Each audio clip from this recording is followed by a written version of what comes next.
Well, the hallmark of recent politics has been the presidential and the vice presidential elections.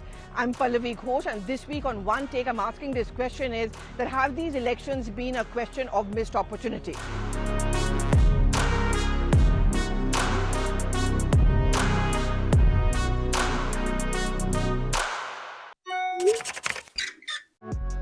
Before we talk about the vice presidential polls, let's focus on the presidential polls as well. Now, it was a surprise which came in from the BJP when they chose the low-profile, reticent, tribal woman leader, Draupadi Murmu. Now, that put a spanner in the works of many of the opposition parties, and some of them, like the TRS, the TDP, the YSR, all of them ended up supporting Draupadi Murmu. And not just that, someone who's been in the opposition space, Jharkhand Mukti Morcha, JMM, they also supported Draupadi Murmu because they had their own political compulsions, and their compulsion is that Jharkhand is a predominantly tribal state. But what does it do? JMM is in an alliance with the Congress party. It's put a strain on the relationship between the two of them. So I think the presidential elections has also brought forward the nature how fragile opposition space has been. Now look at Mamata Banerjee. If all of you have watched the West Bengal elections, and you all know that she's always positioned herself, and those animations we would see, as a lone woman who would take on the men. And that's been a fulcrum of her politics, whether it's from Shingur, Nandigram, and of course the most recent West Bengal elections.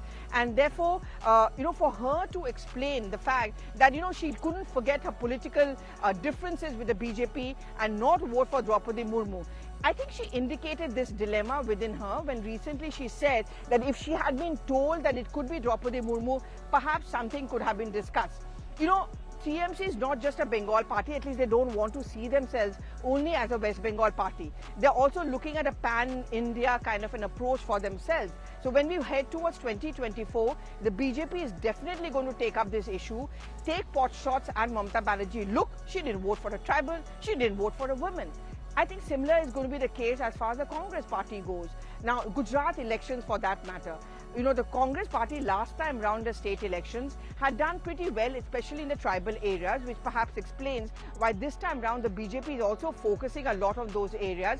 And also one of the main reasons why they chose Draupadi Murmu as tribal leader for the top post in Rashtrapati Bhavan. How is the Congress party going to explain that? See, when you move away from the party whip, when you move away from the party line, at the end of the day, a single leader will have to go to his constituency and get those votes. How are they going to face those voters if their political opponent tries to show the mirror to them and also to the voters as well?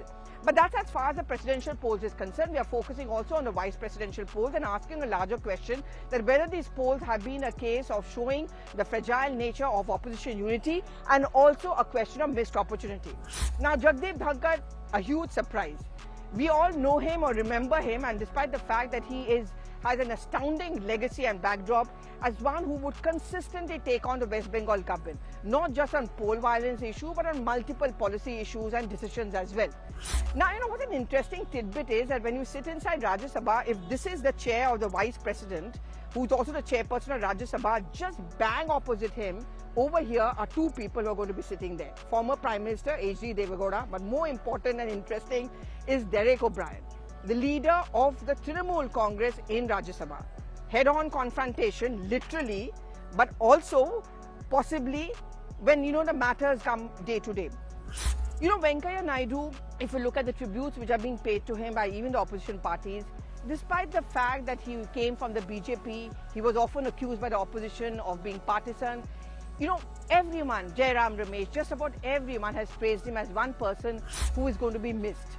I think the task before Jagdeep Dhankhar is, and this is going to be very important because we are now inching closer to 2024, and in Rajya Sabha, unlike in Lok Sabha, the BJP still doesn't have that kind of a brute majority.